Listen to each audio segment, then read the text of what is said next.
Yeah. News, life, and beyond. Larnell in the building. Custom drip. Let's go! Airbrush jeans on a fresh white sole. Blank to a masterpiece, watch it unfold. Cartoon drip when the colors explode. Larnell got the game in the chokehold. 101, yeah, you already know. Custom kicks never seen in the store. News, life, and beyond. Your story to life. Now you on the mic, yeah, we ready tonight. Paint on his hands, turn into art. From the sketch to the soul, yeah, playing his part. SpongeBob, Marvel, anime flow. Every pair got a vibe, every color got soul. From the grind to the shine, now they calling his name. Turn a hustle to a brand, now we changing the game. Pull up to the show, let us speak on the ride. News, life, and beyond, yeah, we opening eyes. Airbrush dreams, yeah, he painting the vision. From the block to the lights, now the world gotta listen. News, life, and beyond, where the real ones go. Tap in right now, let the whole world know.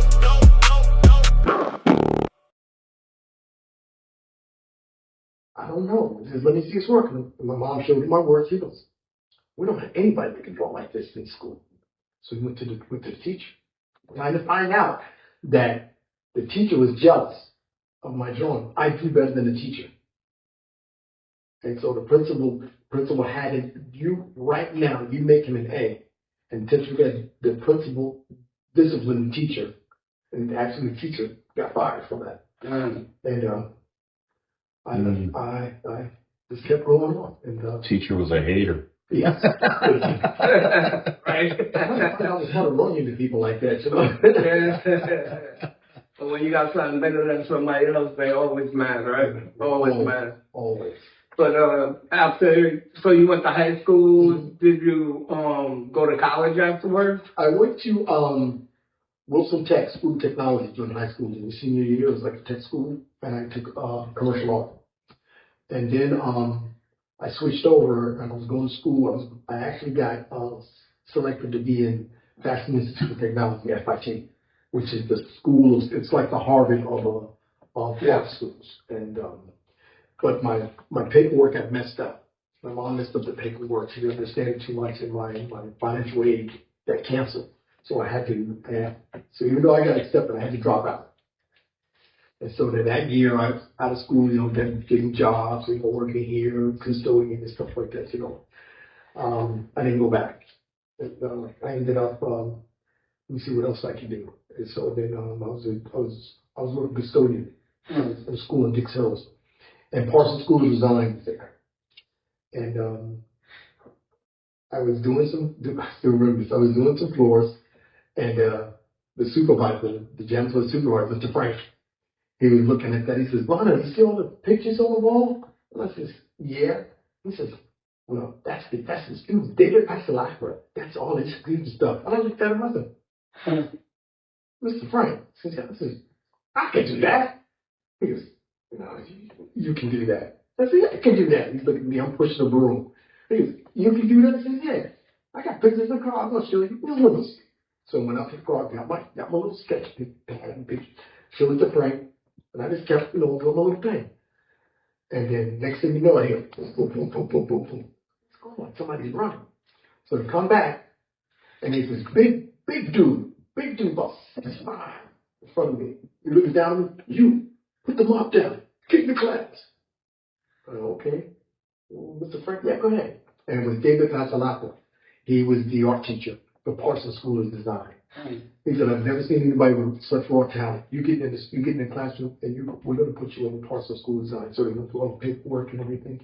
And I went to Parsons School of Design.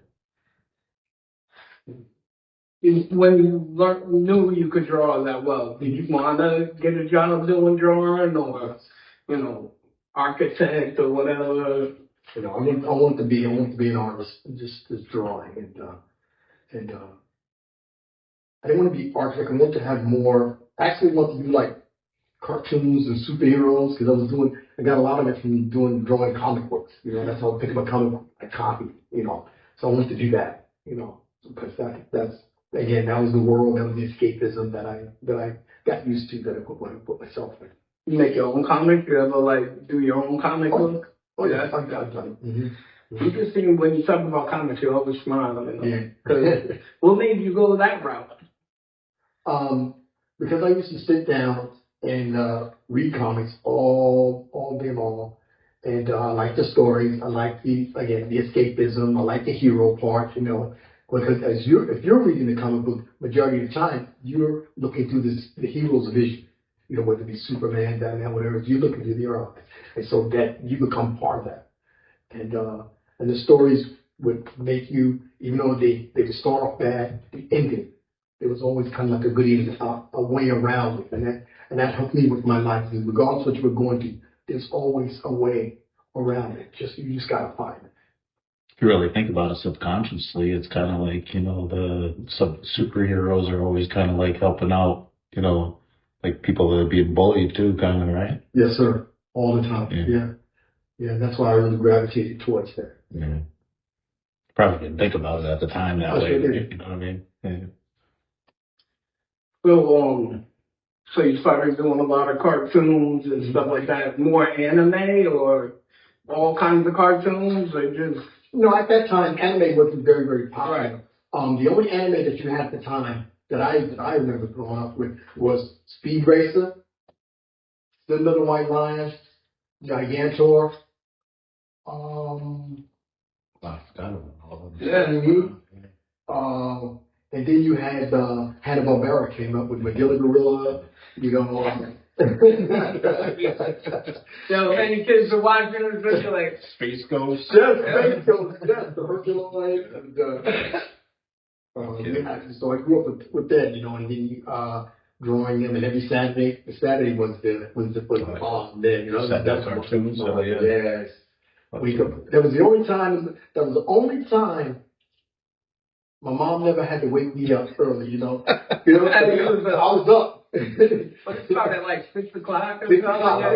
Yeah. Early. Yeah, I had my box of cereal. Got the cereal. It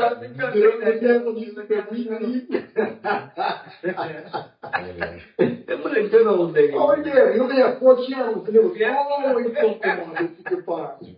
Dan Turner with the aluminum foil. Yeah. What do you think of the difference between the cartoons now and the cartoons then? The cartoons now, they are, in my opinion, they're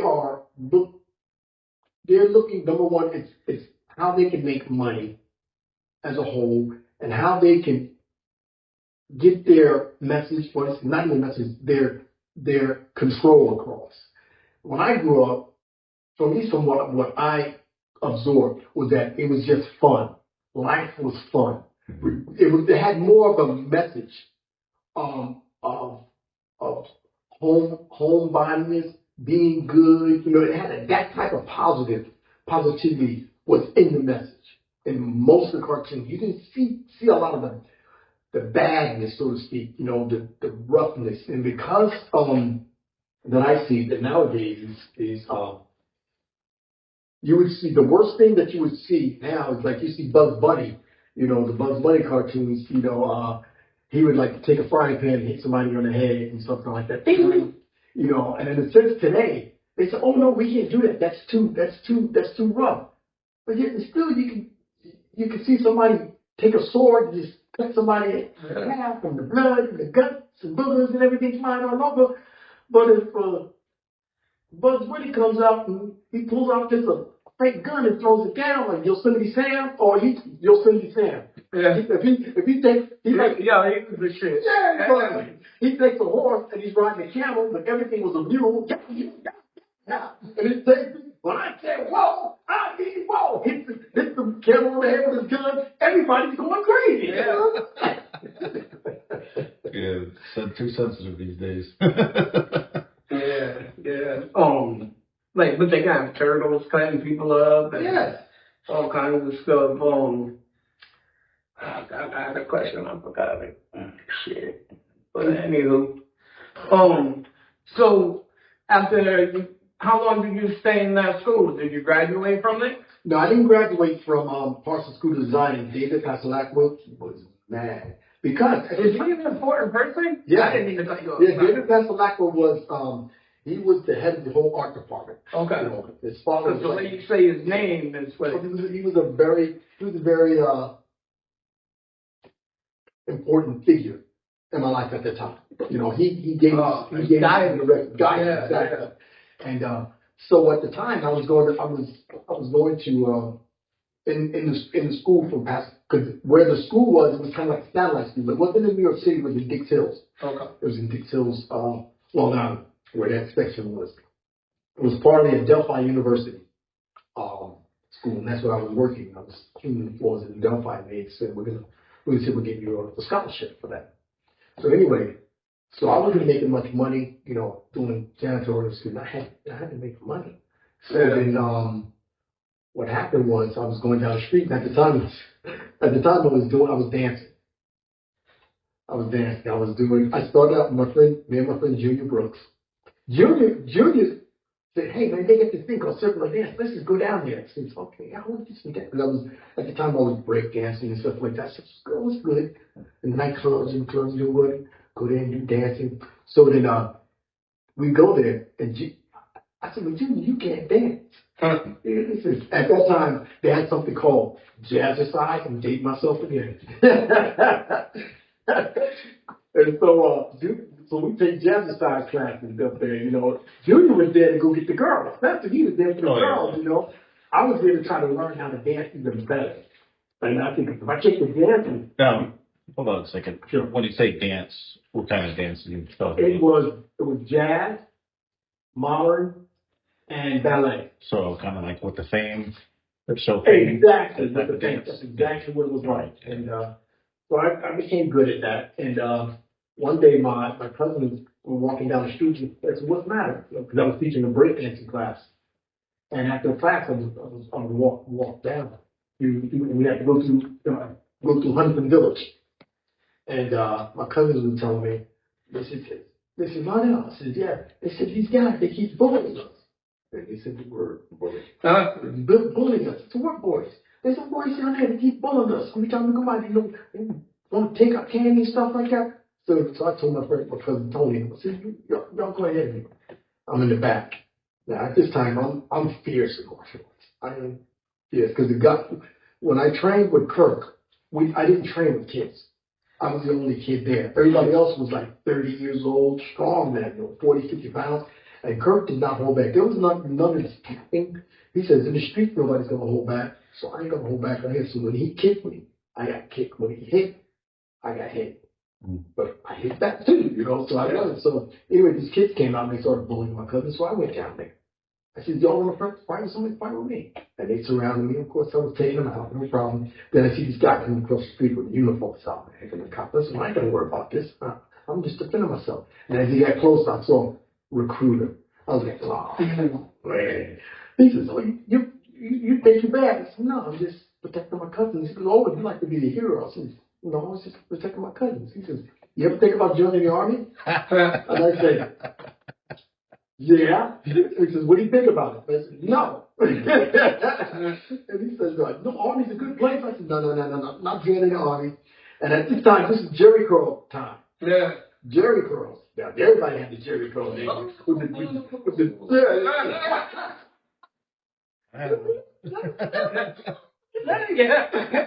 had a Jerry curl, you sat in there, ruined all your clothes. Not a good thing in the summertime. Oh no. Walk around with accidents. Yeah. So then I told the guy, I said, "No, I'm not joining the army." He says, "Why?" He says, "Well, they cut your hair." He goes, "Oh no, they don't cut your hair in the army, man." I said, "Well, yeah, I choose to do this." This recruiter was on the point. So he said, "No, I choose to do it. Stay like this." He said, you Reggae can beat like drop. that. Yeah, this the island vibe. Steve J, Adame, News Live and beyond. Let's go. Cruising through life with a story to tell. From the streets to the mic, yeah, we know it too well. Steve J got the vision, Adame got the flame. Built it from the ground, now they're changing the game. No handouts, no shortcuts, just grind and believe. Turn pain into power, turn struggle to peace. Every episode real, every word got soul. From the bottom to the top, yeah, we taking control. Welcome to the podcast, where the truth gets told, where the vibes stay warm and the stories unfold. From life lessons to laughs, yeah, we giving you more. News, life, and me not. Open up the door, so vibe with the rhythm, let the real